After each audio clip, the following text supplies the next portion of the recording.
Bien, paz a ustedes. Continuamos con la reflexión sobre el misterio de la Trinidad. Ahora tenemos que ver rápidamente cómo es el desarrollo teológico, digamos así, a lo largo de la tradición. Eh, Porque los datos de la Sagrada Escritura evidentemente son datos y no siempre, digamos, se los entiende porque lógicamente el creyente de alguna manera tiene su cultura, su mentalidad y lo va a ir entendiendo, digamos, dentro de ese contexto. Entonces, ¿cómo vamos a ver? De ahí es importante cómo se va dilucidando con el tiempo el verdadero sentido, digamos, de la Trinidad. Eh, entonces, en la Sagrada Escritura aparecen claramente tres nombres: Padre, Hijo y Espíritu Santo. Pero por otro lado, Dios es único. Entonces tenemos que hay tres nombres y frente al monoteísmo, ¿cómo relacionamos, cómo explicamos, digamos, eso? ¿Esos nombres son realmente el Dios único? Y ahí entonces este planteo. Entonces han surgido distintas explicaciones o hipótesis, podemos decir así, que después en la tradición se habla de herejías, pero en realidad nadie es hereje porque quiere ser hereje, sino que busca un entender y propone una explicación. Y después eso resulta que no es correcta, no es exacta. Bueno, con el tiempo se lo llamó herejía, digamos, como tal, ¿no? Bueno, voy a dar dos maneras de entenderlo nomás, porque son más, ¿no? Pero dos. Primero, que la palabra persona, son tres personas, en griego significa, la palabra es prosopon. Prosopon, ahora, prosopon como tal es la máscara de un actor de teatro. Se pone la máscara y representa un personaje, pero después cambia de máscara y representa otro personaje. Entonces hubo una explicación así que en realidad Dios es único, el monoteísmo, pero ha tenido distintas formas de manifestarse a lo largo de la historia de la salvación. Una vez se manifiesta como Padre, otra vez se manifestó como Hijo, otra vez se manifestó como Espíritu. Entonces ahí viene el nombre, que son tres modos de manifestarse el único Dios. De ahí viene el nombre de modalismo. Eso fue una corriente, digamos, que hubo al principio en los primeros siglos. Eh, y otra corriente distinta que ya tiene que ver con la mentalidad típicamente griega, digamos, ¿no? Que es el arrianismo, que trae su nombre sobre todo del conspicuo, digamos así, representante de esta corriente, es Arrio, un presbítero de Alejandría. Y él entendía estas personas en el sentido estricto del Antiguo Testamento. Por ejemplo, la palabra logos, el Hijo, lo asocia a lo que es la sabiduría. En Proverbios 8:22 dice: Dios me creó como primicia de su actividad. La sabiduría o la palabra, que normalmente después se habla que es el Hijo, ¿no? Bueno, es como fue creada como primicia de su actividad. Por lo tanto, Jesucristo como palabra y sabiduría de Dios es una criatura intermedia entre el único Dios, Padre, y el mundo, ¿no? Entonces, esto es típico, hay todo también dentro de la cultura griega, un poco las distintas gradaciones de criaturas, etcétera, que hay. Y Arrio evidentemente no podía entender la Trinidad dada su estricta concepción griega por un lado, monoteísta, y también como cristiano del Antiguo Testamento, el monoteísmo, cómo no podía salir de eso. Entonces, Cardenal Ratzinger tiene una presentación, me parece interesante. El núcleo, dice, de esta concepción está en la absoluta trascendencia de Dios, tal como se observa en la más reciente filosofía antigua. Este Dios no se puede comunicar. Es demasiado grande y el hombre demasiado pequeño. No hay contacto entre los dos. El Dios queda encerrado en su impenetrable soledad. Dios es prisionero de su propia grandeza. Ese Dios no puede actuar fuera de sí mismo. Está recluido en sí mismo y por consecuencia lo está también el mundo. El mundo no revela a ningún creador, ni Dios tampoco puede revelarse. El hombre no puede ser su amigo. No existe la confianza que pueda tender el puente entre Dios y el hombre. El cardenal Ratzinger, que está, digamos, en un libro que se llama Jesucristo hoy.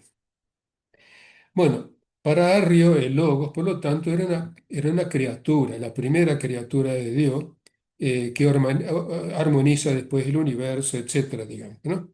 O los gnósticos, que es el alma universal de alguna forma, ¿no?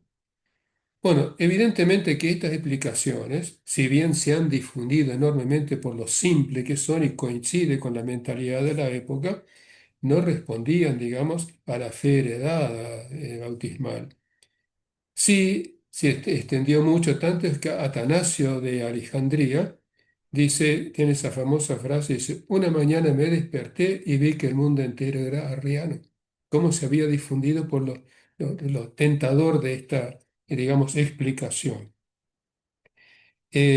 Bueno, pero siguiendo adelante, ya con Tertuliano en el siglo IV cambia un poco el panorama porque al escribir en latín, el del prosopon griego, que es la máscara, lo traduce por persona.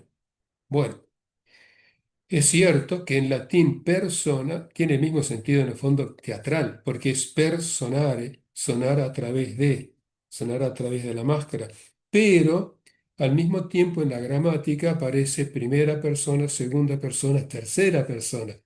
Por lo tanto, hay una relación y ahí viene entonces, se va afinando el sentido de persona, persona humana, pero en este caso, persona divina. Son tres, pero en diálogo, podemos decir así, ¿no? Entonces, lentamente como se va, digamos, perfilando, podemos decir así, y la relación. Claro, el problema siempre que tenemos nosotros es la terminología. A veces decimos una palabra y no entendemos exactamente, por eso hay que ir al conjunto de la Sagrada Escritura y de la tradición para entender el sentido exacto. Bueno, frente a esta situación fue necesario que una reunión de obispos, sobre todo de Oriente, ¿no? Para clarificar esto, digamos así. Y ahí viene el concilio de Nicea en el año 325, a donde va a ir ahora el Papa el León XIV. Nicea es una ciudad que está bien al norte de Turquía, digamos occidental, casi sobre el Bósforo. Del otro lado está Estambul, o sea, la antigua Bizancio, y de este hay algunas ciudades como Nicea, también después Calcedonia, están todos ahí, ¿no? Bueno, ahí el Papa se va a encontrar, y me llama la atención, se va a encontrar evidentemente con el patriarca sí, de Antioquía. Este, y es un encuentro ecuménico justamente en el lugar en donde se definió definitivamente el misterio central, podemos decir así, de la divinidad del Verbo, ¿ya? Y lógicamente después, esto es un concilio trinitario en ese sentido, y lógicamente la divinidad de Jesús, ¿no? Que después va a ser retomado por los concilios siguientes, Nicea, Calcedonia, etc., ¿no? Bueno. Entonces, ahora hay que tener en cuenta que los concilios, también el concilio de Calcedonia, no hacen una reflexión teológica, sino que afirman simplemente los datos de fe, tal como deducimos de la Sagrada Escritura y de la tradición apostólica, ¿no? Simplemente afirman los datos de fe. La reflexión teológica viene después en la tradición, los padres, etcétera, los teólogos, ¿no? Y de ahí surge el famoso credo niceno que retoma antiguos credos bautismales, ¿no? Que ya están estructurados de forma trinitaria, Padre, Hijo y Espíritu Santo, retoma ese credo agregando, haciendo algunos agregados a ese antiguo credo, agregados anti-arrianos, podríamos decir así. Vamos a leerlo. Yo pongo en el texto escrito, pongo DH y un número. Bueno, DH significa que es el Denzinger-Hahnemann. Se lo voy a mostrar porque si no, es una, una colección de todos los documentos de la más remota antigüedad cristiana hasta Juan Pablo II. Entonces, es Ensinger y Hinerman, es la última edición y tiene por números, ¿no? Bueno, para que ustedes vean un poco, si quieren hacer teología hay que manejar ciertos instrumentos, digamos, ¿no? No es para,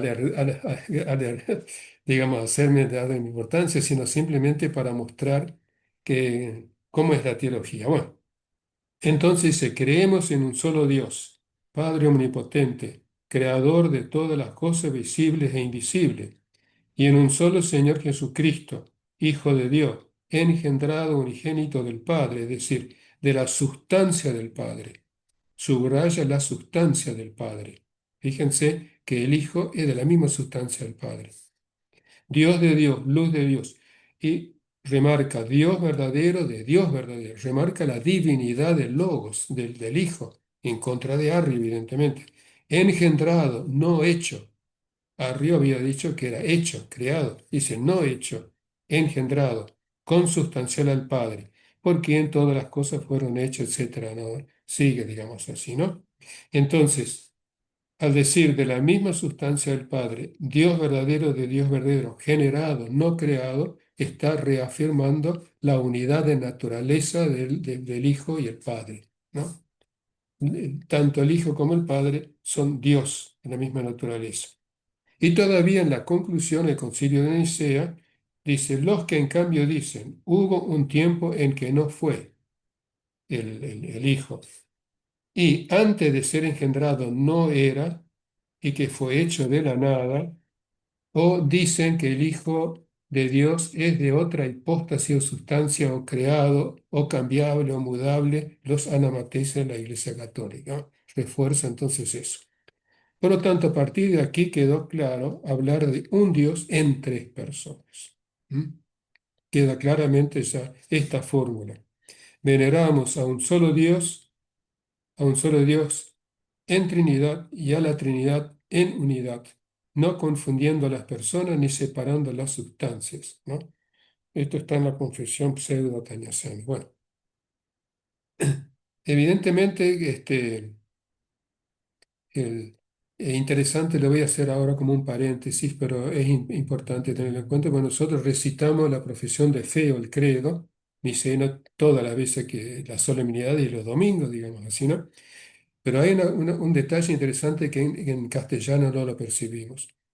Primero, tanto en griego como en latín dice creo en Dios, eis en griego, in Deum, ¿no? Ese in Deum con acusativo indica relación con creo en Dios, creo en el Hijo, creo en el Espíritu Santo. Está subrayando la relación, mi acto de fe, relacionarme con las personas divinas.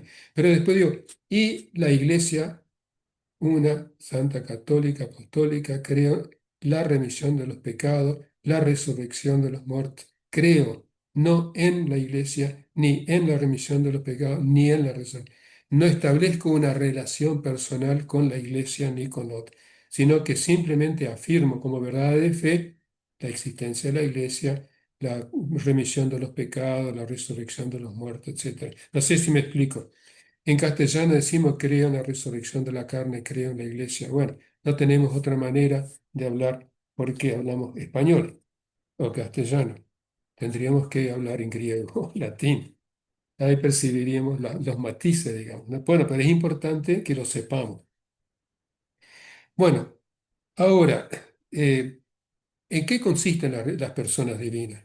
Decimos que consisten en relaciones. No tienen relaciones como los hombres, consisten en las relaciones. Eh, San Basilio, famoso San Basilio Magno de Capadocia, del siglo IV, ¿no? Que fue obispo muy relacionado con los monasterios de aquella época, él por primera vez habla de la relación para definir a las personas trinitarias. Dice, la primera relación es la paternidad, la generación es la primera. La segunda es el ser engendrado, que es el Hijo.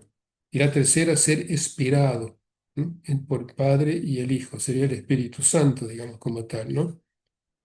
Este, a ver, tal vez para ir a un ejemplo, porque es muy difícil, digamos, esto, ¿no? Relación de engeneración, de ser engendrado y del amor, que sería la expiración. Pongamos por caso, hablamos de Padre. Bueno, entre paréntesis otra vez. Siempre cuando hablamos de Dios hablamos del Padre. Bueno, se introdujo ya esa manera de hablar y seguimos hablando así. Pero en realidad Dios no se caracteriza solo por su paternidad, sino por su maternidad. El profeta Jeremías dice, como una madre no puede olvidarse del hijo de sus entrañas, yo tampoco me olvidaré de ti. Por lo tanto, en Dios aparece la paternidad y la maternidad al mismo tiempo. Por ejemplo, al padre se le atribuye, no exclusivamente, ¿no? Pero preferentemente el tema de la autoridad, el tema de la educación, no de la ley. Entonces Dios es padre en cuanto educa a su pueblo, no mediante la ley, etcétera. Y en cambio a la madre se le atribuye más el amor sin límites, la misericordia entrañable, ¿no? Bueno, tanto no es que quiere decir que el padre sea solamente autoridad y la madre no, o que el padre no sea misericordioso, no. Lo que pasa es que son cualidades, podemos decir así, más notables en uno que en otro, digamos, pero en el fondo son complementarios. Entonces Dios son complementarios, es padre y es madre, pero tenemos que hablar de padre, porque así se impuso. Entonces, el padre, uno podría preguntar, como hace la autor, ¿el padre tiene la misma edad que el hijo? Y la respuesta por ahí es no. No tiene la misma edad como hombre, pero como padre recién comienza a ser cuando engendra al hijo. Por lo tanto, el padre y el hijo, ¿no? Por la relación de paternidad y filiación, tienen la misma edad, ¿no?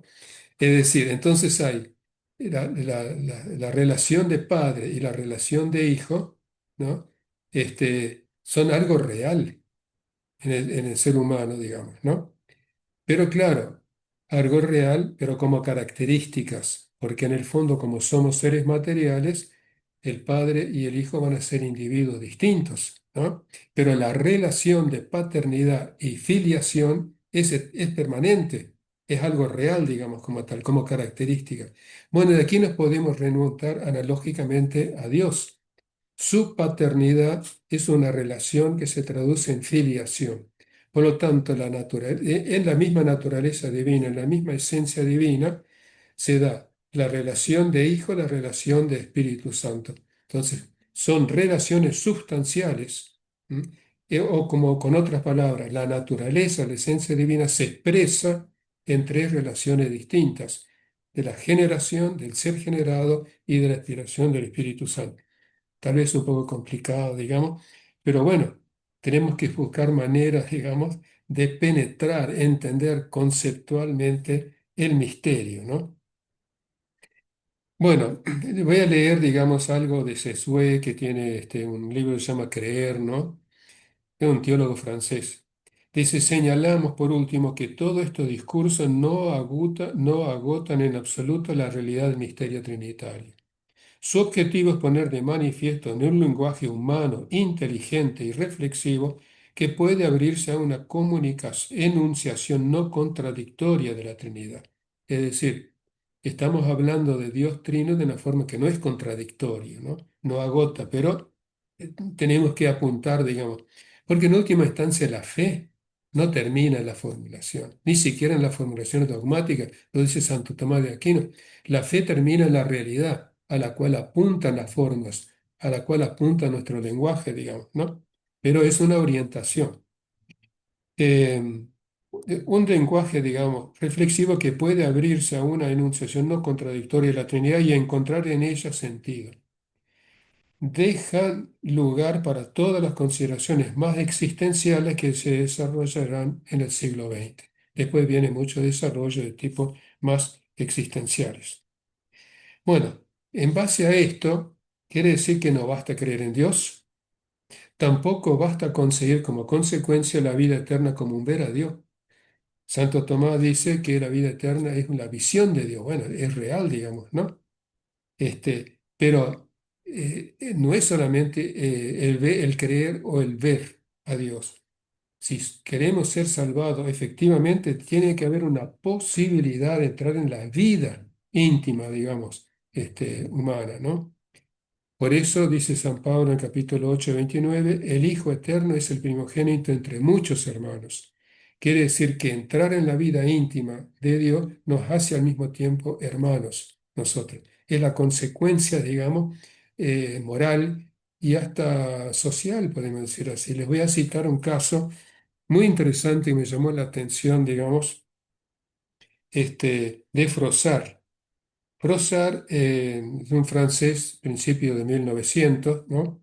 O hacia el año 40, creo, no me acuerdo ahora, ¿no? Hijo de una familia, digamos, de un partido político, digamos, así ateo totalmente en Francia, ¿no? Y en contacto con algún amigo católico, muchacho, bueno, él llegó a creer, digamos, a ser cristiano. Entonces él dice lo siguiente en su libro, que se llama Dios existe, yo me lo encontré, ¿no? Lo pueden encontrar quizás en internet. Dice, las religiones tradicionales atribuyen a los hombres un padre común. La nuestra desconocía su existencia. Nuestra fraternidad, sincera y profunda, era una fraternidad de huérfanos. Por eso, sin duda, más que hermanos, nos llamábamos camaradas. Fíjense cómo la consecuencia de la realidad de la Trinidad vivida en la vida cristiana, al creer en Dios que es Padre, eso se traduce después en, como dice San Pablo, en muchos hermanos, digamos, ¿no? Bueno, eh, voy a leer otro que es un poco más descriptivo, digamos, les pido disculpas si leo, ustedes lo van a tener después también escrito, pero de todo modo al escucharlo. En el Catecismo de la Conferencia Episcopal Alemana de hace unos años, Catecismo para adultos, dice, desde la eternidad el Padre comunica todo lo que es al Hijo. El Padre comunica todo lo que es al Hijo. El Padre vive en relación con el Hijo, dándose a sí mismo al Hijo. Igualmente el Hijo vive en relación con el Padre. Ese es el Hijo porque es concebido por el Padre y se vuelve con amor al Padre. El Padre es el origen y la fuente del Hijo, pero el Hijo posee el mismo ser divino que ha recibido del Padre. Por esa razón es una misma esencia con el Padre. Por lo tanto, no es producido como las criaturas de la nada, no es creado, sino engendrado sin comienzo temporal en el ahora eterno de la eternidad de Dios, ¿no? Es una descripción muy, muy linda, digamos, ¿no? Y bueno, entonces esto tiene que traducirse en la pastoral, evidentemente. Por eso hablamos también del misterio de la iglesia, porque el misterio trinitario es el secreto íntimo de la iglesia, es su vida, digamos, escondida, que se vive en la fe, se vive en la liturgia, en la oración, y que se traduce, tiene que estar como una conciencia viva de nuestra pastoral, digamos, como tal, ¿no? Porque si no, podemos terminar en mucho activismo pastoral sin sustancia realmente, porque lo que nosotros creemos, el misterio de la iglesia, tiene que traducirse de alguna manera como una invitación a otros a iniciarse también en este misterio. Y si me permiten, una última texto de Sesue. Dice, el proyecto de Dios consiste simplemente en compartir su vida, su propia vida, en un intercambio amoroso que nos haga participar en el intercambio que une al Padre, al Hijo y al Espíritu Santo. Somos y seguiremos siendo hombres, pero podemos ser ya divinizados antes de serlo definitivamente en la gloria. El amor busca la comunicación, no solo la de los bienes, sino sobre todo la de las personas, comunicación de las personas. Cada uno trata de comunicar al otro todo lo que puede de sí mismo y al mismo tiempo de hacer suyo todo lo que viene del otro. La lógica de la encarnación obedece a la lógica de que todo lo mío es tuyo y todo lo tuyo es mío. Sí, sí. Bueno, si es así, que se nos comunica a Dios, Jesús respondió, el que me ama será fiel a mi palabra y mi Padre lo amará. vendremos y habitaremos en él.